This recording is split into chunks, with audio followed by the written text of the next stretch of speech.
Magandang araw mga kaibigan. Ito, sa nangyaring Quadcom hearing kagabi, si Congressman Paduano, pina-cite in contempt niya si retired General Wilkins Villanueva, ang PDEA Director, panahon ni PRRD.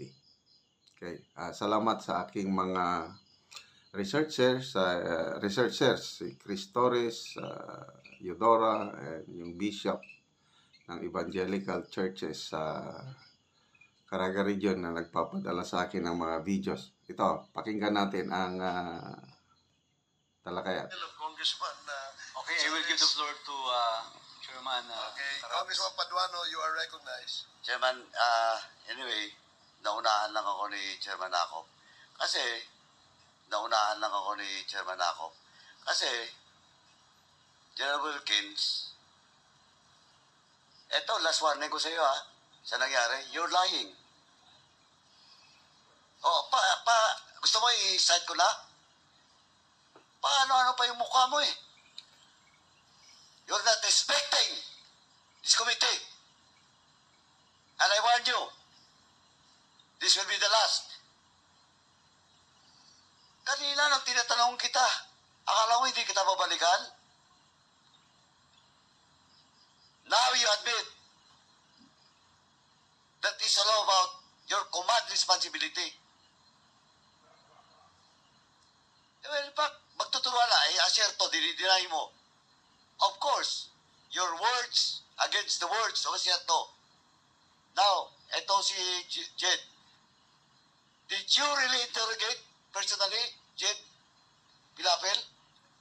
Yun nga, Mr. Chair, hindi ko kasi maalala na nakinausap ko siya. Basta alam ko, nasa opisina siya, Mr. Chair. Ayun And I don't lie, Mr. Chair. You're not lying, you lie. Just a few minutes ago, sa harap ko, sinabi mo na that authority was delegated to your personnel. Yes, Mr. Chair. Nung tinanong ka ni Chairman ako, inamin mo.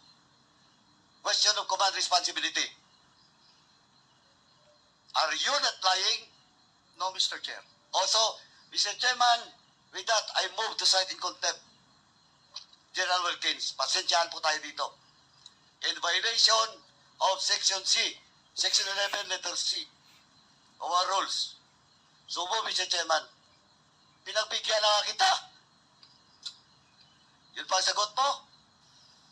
There is a motion to cite in contempt General Wilkins Villanueva for violating Section 11, paragraph C,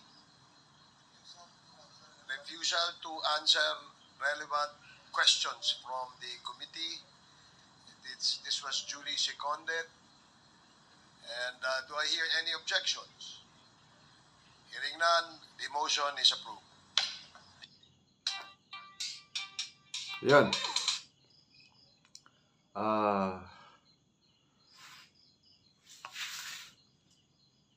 Gusto kasi nila sagutin mo ng tanong nila na naayon sa kanilang kagustuhan.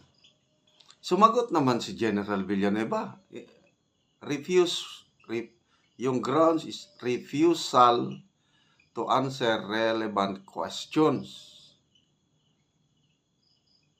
Are you lying? No. Sumagot. Ang gusto nilang sagot, yes. Yun, cited in contempt. So, in the same hearing kahapon, ganun din si Police Colonel Hector Grijaldo, cited in contempt din, dahil hindi nagpapakita. So, yun na. Ang dami na nilang sinite in contempt. By the way, si General Wilkins Villanueva is a member of PME class of 1988. So, abangan natin ano ang reaksyon ng mga classmates niya, mista niya. Kasi ang mga PMEers, lalo na yung magmimista, nagtutulungan yan sa hirap at ginawa. I think Ngayon, correct me if I'm wrong, ngayon lang mayroong retired general, PMAer na nakulong, cited in contempt. Meron na ba noon? Wala akong maalala. I think first time na mayroong PMA graduate, retired general na cite in contempt ng Kongreso. Ang tanong, inaabuso na ba ng Kongreso ang kanilang cite in contempt powers? Ayan, may napanood akong vlog ni Professor Malo Tiquia. Pinaliwanag niya ang tungkol niyan. Pakinggan natin. Nakita ng karamihan sa atin ano nangyari kay Attorney Lueca Lopez. Si Attorney Laika Lopez po ay Chief of Staff ni Vice President Sara Duterte. Bakit po natin yun ang pag-uusapan? Kasi po, ang Kongreso, simula nang natayo ang Quad Committee at ang Committee on Good Government and Public Accountability, parati na po nagagamit ang contempt powers. Ang Quad po ay nakaka-12 contempt powers na, 12. samantalang ang Good Government and Public Accountability ay nakaka-5. Lahat po yan sa usapin ng Quad at sa 12, 5. usapin ng good government ay 17. tungkol sa mga Duterte. Kitang-kita naman po na persecution ang ginagawa.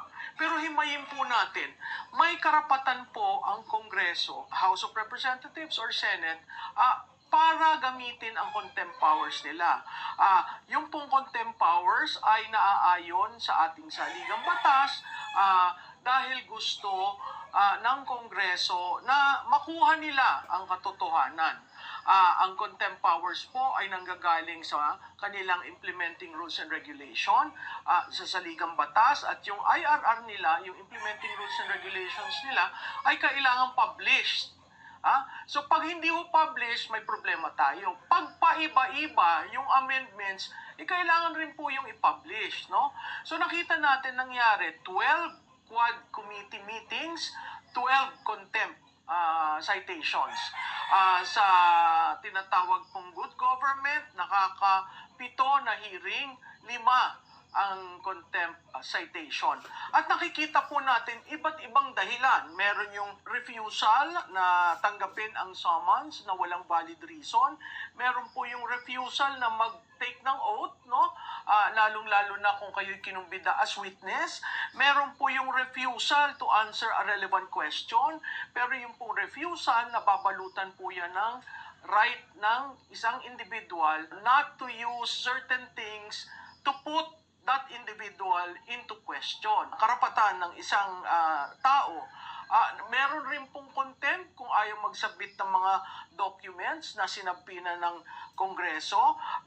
Meron po ngayon lumalabas yung disrespect, no? Towards a committee member or misbehavior during proceedings. At yung pong kalalaong baga, yung pang-anim, yung undue interference. Ano ba yung undue interference, no? Sa proceedings, malaki pong lawak ng undue interference eh. Kay Attorney Lopez, sinight siya for undue interference kasi doon sa kabuuang testimonya niya ay parang hindi nakikisama. Kung titingnan po natin, si Attorney Lopez ay kinumbida bilang guest. Hindi po naka-attend dahil nagkaroon siya ng problema dahil ang kanyang member of the family ay nagkasakit at kailangan niyang pumunta sa Amerika. Yan po ay lahat pinaalam kay Chairman Chua. Okay? So nung umapir siya, siguro naman nakita natin lahat kung paano siya sumagot, kung paano niya ine-explain ang lahat. Saan po nagsimula? Nagsimula ang pagkaasar ng mga congressman doon sa prinesenta nilang sulat. Yung sulat po, ang date po noon ay 21 August 2024. Hindi po yun sulat sa committee nila. Yun ang sinusuppress ng Kongreso. Yun ay sulat sa Committee on Appropriations na sinasabi, hindi pa naman tapos ang aming audit proceedings kahit may notice of disallowance kami, patapusin muna natin bago natin isubmit yung mga bagay-bagay tungkol sa confidential fund. Uulitin po natin, no? Ang dami nagsasabi.